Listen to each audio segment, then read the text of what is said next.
Thank you, Mr. Secretary, for being here today. And thank you for your service. There's a famous movie line, I'm sure you've heard it. Deserves got nothing to do with it. Deserves got nothing to do with it. And I don't think you deserve to have to be here today to answer questions about immigration. Because I don't think you're calling the shots. I think those shots are being called out of the White House. I think they ought to be here. The people determining our border policy, in your opinion, are they just incompetent, or do they believe in open borders? Senator, I'm intensely and immensely proud to be a member of President Biden's cabinet, and for the policies that are promulgated, I should be held accountable. Right. I looked last night at President Biden's platform when he ran for president. He supported amnesty for the 11.7 million people in our country illegally. He promised he would end the Remain in Mexico program. He promised he would end the safe third country agreements. He promised he would get rid of the border wall. He promised to encourage sanctuary cities. And he said, I'm not going to deport people. Can we agree that you don't have to be Mensa material to understand that's an open border policy? Senator, a few of your recitations, if I may respectfully submit, were not accurate portrayals of the president's policy. He did not say... I looked up his platform last night. It's right there. I mean, here's what I believe on immigration. Senator, again, I would respectfully disagree with your characterization of the president's policies. So, for example... well, let me ask you this. Okay, you say he didn't say this. The surge that we're having at the border, the 1.7 million people that have come into our country illegally, and the Washington Post says it's another 1,000 who are undetected. The president says that happens every single solitary year. Is he wrong on that or right on that?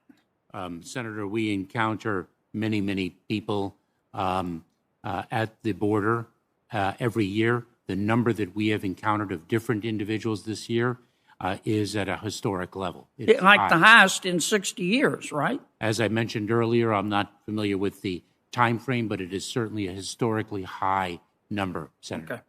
Well, your administration has released thousands of people into our country who are COVID positive, have you not? Senator, as I mentioned earlier, it is our policy to test and, as necessary, isolate and quarantine. I know, but you've still released thousands who are positive, haven't you? There have been individuals who have been released. And by the way, those individuals, just to be clear, because there's a misperception, those individuals who are not immediately expelled or removed under expedited processes are placed into immigration enforcement proceedings. Right. They are but I'm talking about COVID. Here in court and stand before a judge. Right. And if they don't have a claim under law to remain in the United States, they are removed. Your department has released thousands of people into this country illegally who are drug dealers, haven't you? I'm sorry, Senator? Your department has released thousands of people illegally into this country who are drug dealers, haven't you? I'm not familiar with what you've just articulated.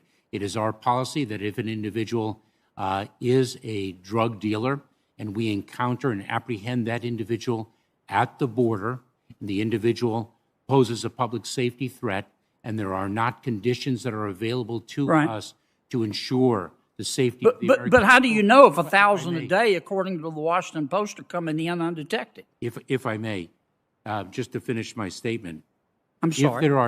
If there are not conditions that can secure the safety of the American people, that individual is detained, is placed in immigration custody. Right. We know the superlative job y'all are doing.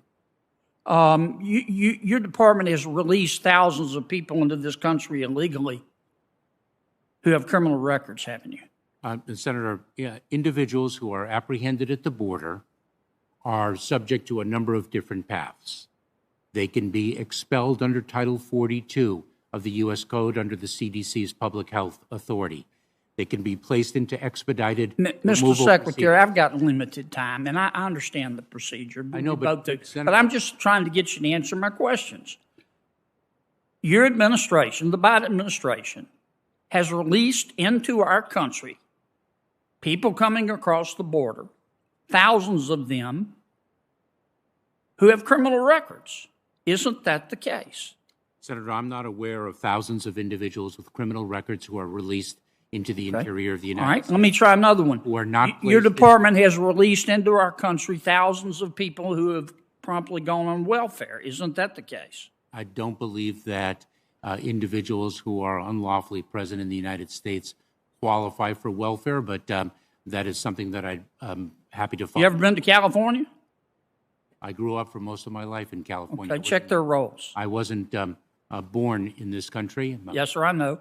And I think we ought to tell the Cuban-American success story every chance we get. Thank you. I'm about to run out of time.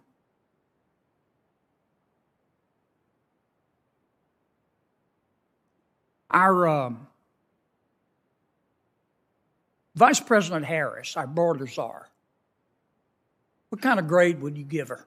Vice President Harris is not the border czar. Vice President Harris has been asked by the President of the United States to focus on root causes. Okay, let me answer this quickly in my last few seconds. When was the last time you talked to her about securing the border? Several weeks ago. Okay.